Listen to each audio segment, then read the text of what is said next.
Hey, I'm Ben Shapiro with Reality Check.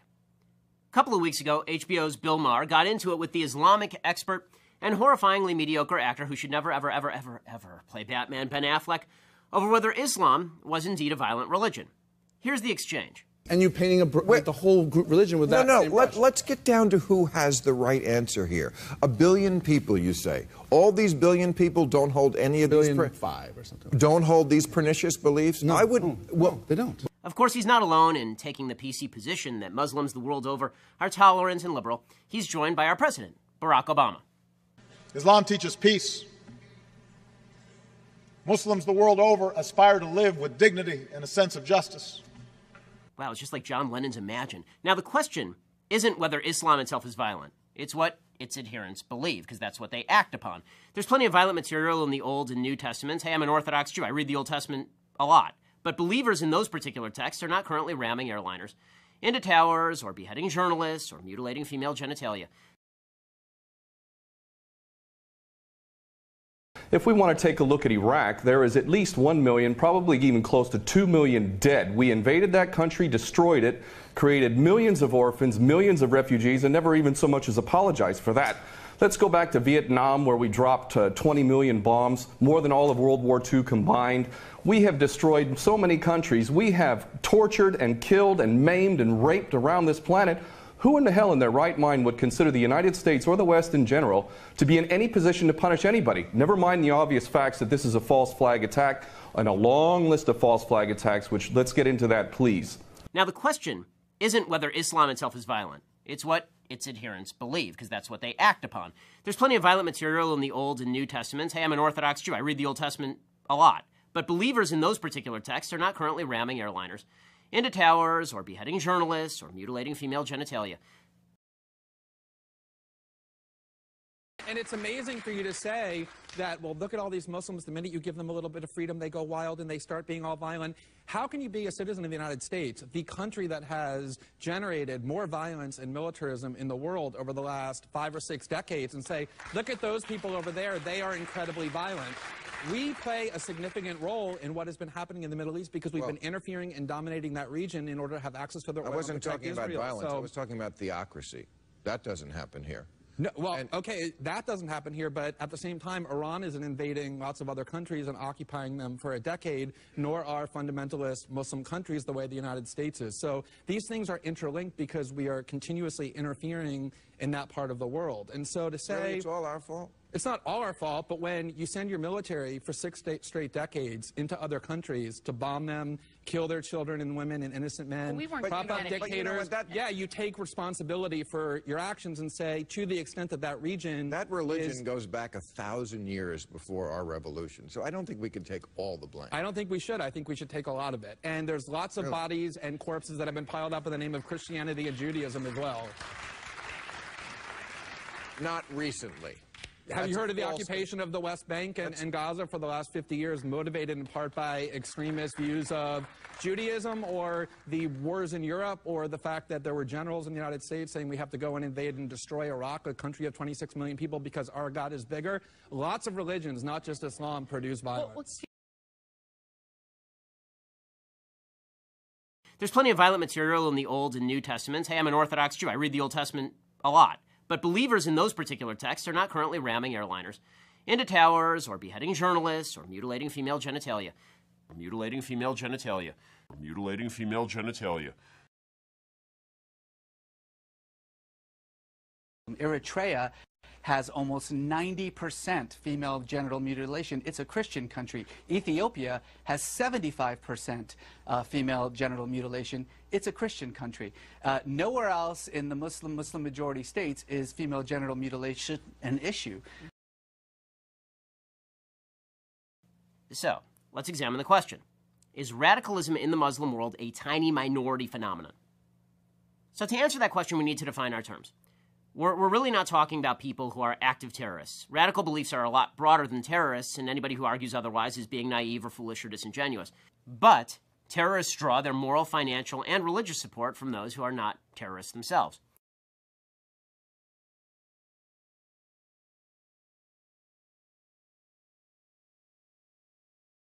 So, who are the radicals?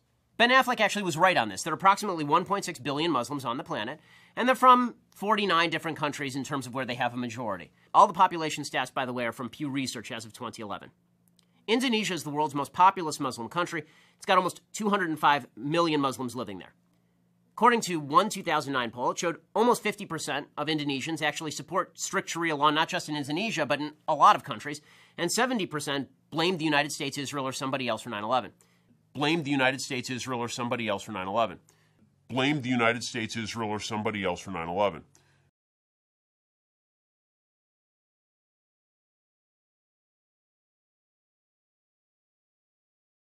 According to a series of major polls, about 1/3 of Americans believe that the 9/11 attacks were an inside job, or that elements within the American government allowed the attacks to happen, or made sure that they happened. I'll show you some of these polls over the years that have covered people's opinions on this. Those who will dismiss this as a conspiracy theory, of course, either just don't know about the long history of admitted, confirmed, declassified false flag attacks and planned false flag attacks by the American government and governments around the world throughout history. But they also just have cognitive dissonance. It's just too painful for them, so it's a psychological protective mechanism for them to live in denial about such activities. Such planned false flag attacks like Operation Northwoods, or the activated one, the Gulf of Tonkin incident, which got us into the Vietnam War. Adolf Hitler burning his own Reichstag parliament building. And then there's also the Gleiwitz incident, where they faked getting attacked from Polish soldiers to justify their invasion into Poland. All false flag attacks. Or the Lavon affair. Go and look up the Lavon affair, where Israel, shortly after the State of Israel was created, actually planned on bombing some schools and killing some children to then demonize their enemies. Oh, but I thought Israel does no wrong. No, go look up the Lavon affair. I mean, it just goes on and on. Operation Gladio, et cetera, et cetera. The good news is that poll after poll makes very clear that more and more people do not trust the official account of 9/11. Around the world, it is safe to say that the majority of people do not accept the official version of the event. In America itself, roughly half doubt or disbelieve the official version altogether. And herein lies the heart of the gift. Despite all of the mass media deception, people are seeing straight through the lies and regaining the capacity to think and process information intelligently. This is absolutely critical in the process of liberating humanity from the bondage and ignorance and division. The official version of 9/11 is a terribly bad B-movie. It is a massive insult to our intelligence and all too significantly reveals the depth of mind control that many in our world are subject to. On the morning of September 11th, 2001, 19 men armed with box cutters directed by a man on dialysis in a cave fortress halfway around the world using a satellite phone and a laptop directed the most sophisticated penetration of the most heavily defended airspace in the world, overpowering the passengers and the military combat trained pilots on 4 commercial aircraft before flying those planes wildly off course for over an hour without being molested by a single fighter interceptor. These 19 hijackers, devout religious fundamentalists who like to drink alcohol, snort cocaine, and live with pink-haired strippers, managed to knock down 3 buildings with 2 planes in New York, while in Washington, a pilot who couldn't handle a single-engine Cessna was able to fly a 757 in an 8,000-foot descending 270-degree corkscrew turn to come exactly level with the ground, hitting the Pentagon in the Budget Analyst Office where DoD staffers were working on the mystery of the $2.3 trillion that Defense Secretary Donald Rumsfeld had announced missing from the Pentagon's coffers in a press conference the day before, on September 10th, 2001. Luckily, the news anchors knew who did it within minutes. Osama bin Laden. The pundits knew within hours. Osama bin Laden. The administration knew within the day. Terrorists who committed these acts and those who harbored them. And the evidence literally fell into the FBI's lap. That a hijacker's passport was found blocks from the World Trade Center crash site, if you can believe that. But for some reason, a bunch of crazy conspiracy theorists demanded an investigation into the greatest attack on American soil in history. That investigation was delayed, underfunded, set up to fail, a conflict of interest, and a cover-up from start to finish. It was based on testimony extracted through torture, the records of which were destroyed. It failed to mention the existence of WTC-7, Able Danger, P-TECH, Sibel Edmonds, OBL and the CIA, and the drills of hijacked aircraft being flown into buildings that were being simulated at the precise same time that those events were actually happening. It was lied to by the Pentagon, the CIA, the Bush administration, and as for Bush and Cheney, well, no one knows what they told it because they testified in secret, off the record, not under oath, and behind closed doors. It didn't bother to look at who funded the attacks because that question is ultimately of little practical significance. Still, the 9/11 Commission did brilliantly answering all of the questions the public had, except most of the victims' family members' questions, and pinned blame on all the people responsible, although no one so much as lost their job, determining the attacks were failure of imagination. Because nobody in our government, at least, and I don't think the prior government that could envision flying airplanes into buildings. Except the Pentagon, FEMA, NORAD, and the NRO. The DIA destroyed 2.5 terabytes of data on Able Danger, but that's okay because it probably wasn't important. The SEC destroyed their records on the investigation into the insider trading before the attacks, but that's okay because destroying the records of the largest investigation in SEC history is just part of routine record keeping. NIST has classified the data that they used for their model of WTC-7's collapse, but that's okay because knowing how they made their model of the collapse would jeopardize public safety. The FBI has argued that all material related to their investigation of 9/11 should be kept secret from the public, but that's okay because the FBI probably has nothing to hide. This man never existed, nor is anything he had to say worthy of your attention, and if you say otherwise, you are a paranoid conspiracy theorist and deserve to be shunned by all of humanity. Likewise him, and her. And her, and her, and him. Osama bin Laden lived in a cave fortress in the hills of Afghanistan, but somehow got away. Then he was hiding out in Tora Bora, but somehow got away.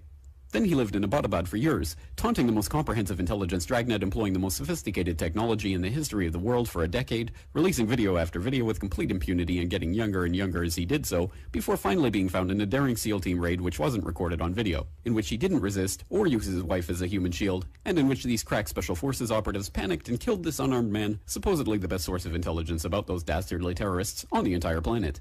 Then they dumped his body in the ocean before telling anyone about it. Then a couple dozen of that team's members died in a helicopter crash in Afghanistan.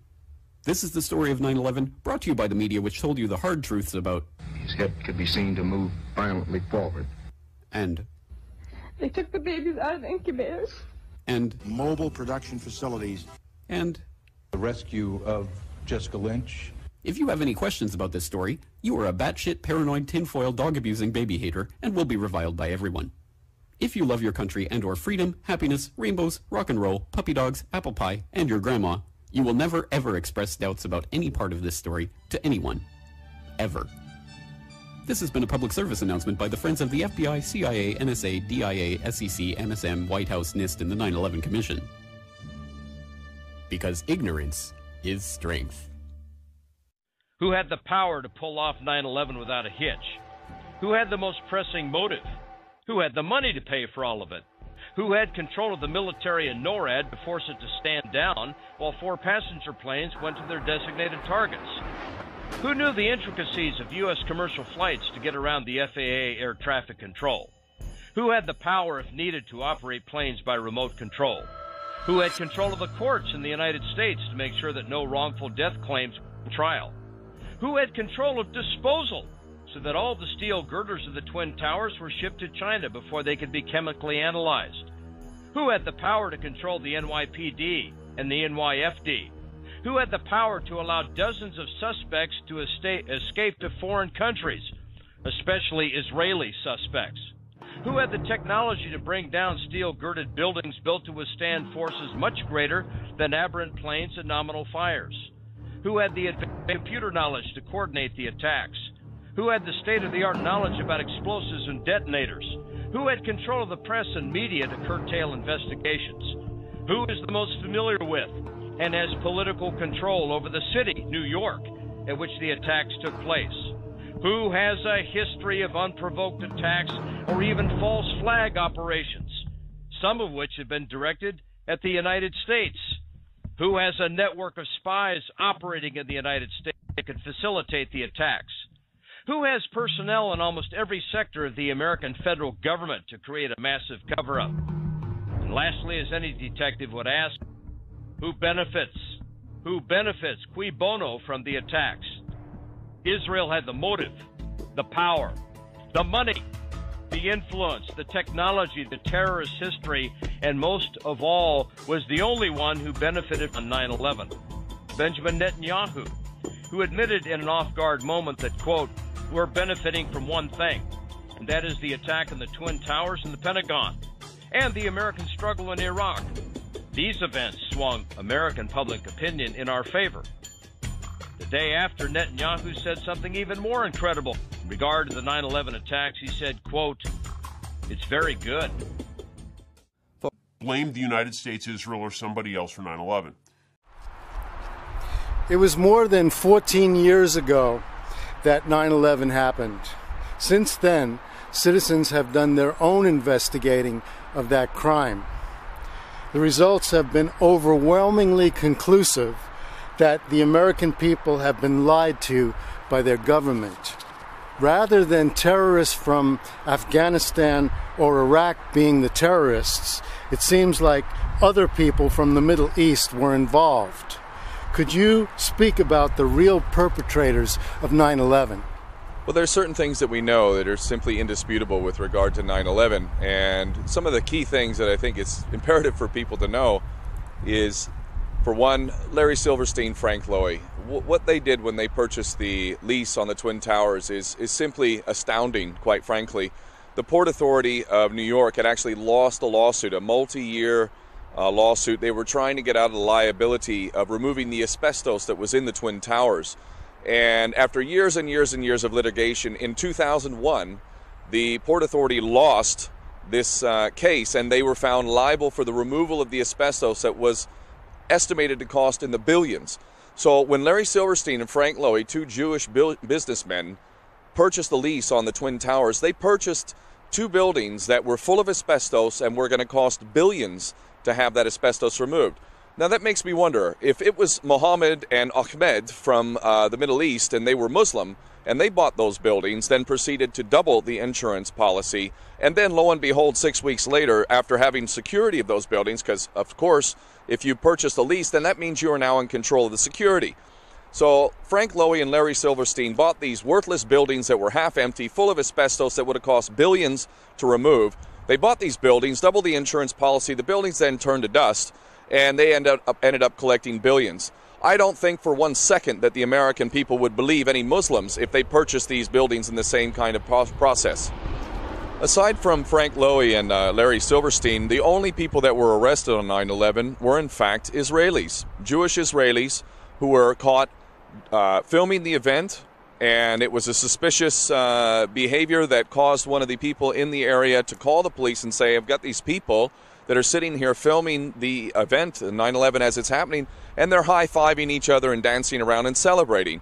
This has been acknowledged on Israeli television that these Israeli agents had foreknowledge. They admitted on Israeli television that they were forewarned and were told to go and film the event. We were taken for another round of questioning, this time related to our allegedly being members of Mossad.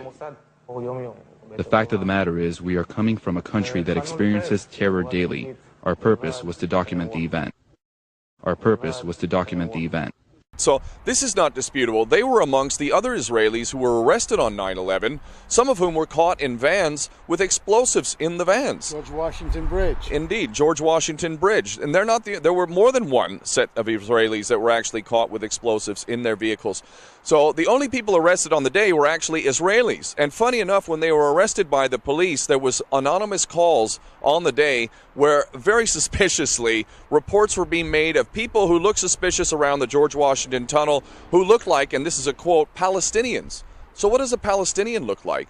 And now if you're an Israeli Mossad agent and you're using the motto of thou shalt, by way of deception, thou shalt do war, this makes sense that you would be blaming somebody who's not guilty, Palestinians, for a crime that you yourself are committing. Israeli Mossad are known for false flags, and it's clear they had foreknowledge. They had explosives in their vehicles. They were arrested on the day. Many of them failed lie detector tests, and they were quietly deported by Michael Chertoff, who was in charge of their release. Quietly deported back to Israel. And yet the whole time we've been told that Muslims are responsible for this. And then let's look at the Muslims and how ridiculous this story is. First off, you've got a guy in a cave in Afghanistan, Osama bin Laden, who according to French intelligence was seen in an American hospital in Dubai in July of 2001. So this CIA asset who's been working for Al-Qaeda. What is Al-Qaeda? It's nothing but a creation of the CIA functioning for the CIA. So Osama bin Laden, a guy who is apparently living in a cave in Afghanistan where where you don't even have mobile coverage, is apparently masterminding some sort of operation with 19 hijackers, which includes a hijacker like Mohammed Atta, who was boozing it up in strip joints in Florida, snorting cocaine and going out with a stripper, which doesn't sound to me like a guy who's actually going to go out on a jihad and kill himself for the cause. Not only that, but none of these guys could fly these planes. It's been well accepted and acknowledged at this point. They were flying little one-engine Cessnas and Pipers. They're not qualified to fly these planes, especially with those types of maneuvers.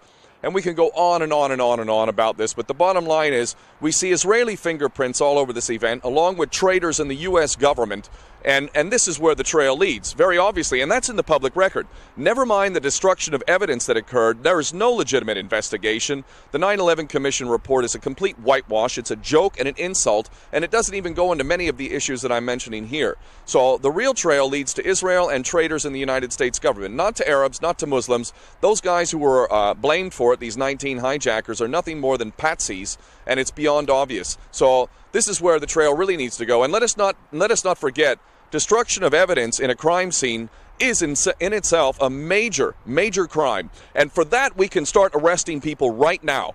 Critical evidence in any crime scene, the first thing you do is seal off the crime scene. You start to investigate forensically. None of that was done. Those who were in charge of that crime scene need to be arrested right now for destruction of evidence. That's not disputable. Now, we can get into exactly who did it and how it was done and whatnot, which is a little bit more difficult. But if we had a legitimate investigation from the get-go, we would have had the evidence by now to be able to not only indict but prosecute and convict these bastards who are responsible for this. Okay, Ken, I want to ask you this question. So why did they do 9/11? Well, it's very well laid out. In the Project for a New American Century, we find that these so-called neocons, which I find is really synonymous with Jewish Americans, Israeli Americans, the agenda of Israel is laid out very clearly in the Project for a New American Century, Rebuilding America's Defenses, Clean Break. You read these documents, and it laid out very clearly an agenda for the United States to achieve this goal of full spectrum dominance. And the full spectrum dominance agenda simply means that America found itself in a position where it should take advantage, according to these nutcases, that America should take advantage of the fall of the Soviet Union, should establish itself as the preeminent power on the planet, and have absolute control over air, land, sea, and space, and cyberspace. And the way to achieve this goal was to be able to secure some of the major energy reserves in key strategic areas around the world, including Afghanistan, the Caspian Basin, and whatnot. So these so-called neocons identified the former Soviet republics in the Caspian region with the stupendous amount of gas and oil reserves as key to controlling the world. So in order to secure that, a pipeline would need to be secured through Afghanistan to get all this stuff to market. And also it was identified that there must be permanent military bases in the Middle East. Of course, strategically, the oil there and other important aspects of keeping control of the world were identified. So we did have a base in Saudi Arabia at that time, which was a leftover of the first Gulf War, but that was becoming increasingly problematic. So Iraq was identified as a place not only to break up, but also to have permanent military bases. Now, the thing is that in this document, they said the American people, effectively what they said was the American people are too stupid to realize what an opportunity we have. And the only way that they would support these effectively wars of aggression, which are war crimes, quite frankly, the only way they would support such a thing is if there was a catalyst, some sort of, quote, new Pearl Harbor type event. Lo and behold, only just a few years after these documents were written, 9/11 comes. It was the biggest gift to the Jewish supremacist Zionists who wanted to break up Iraq. That was always identified, breaking up Iraq into several pieces and also surrounding areas. The real reason for all of these policies we see is for something called the Greater Israel Project. And every policy we see playing out in the Middle East right now is all about basically getting the Arabs and Muslims to bleed each other, to sow the seeds of sectarian hatred, to get the Arabs and Muslims to kill each other, to hate each other, to be divided into that fractured, weakened state for eventually for Israel to expand and become the next empire after America, because the American empire is being sacrificed right before our eyes. General Wesley Clark said that we're going to go and take out 7 countries in 5 years, starting with Iraq and then Syria, Lebanon, Libya, Somalia, and finishing off with Iran. Finishing off with Iran. Finishing off with Iran.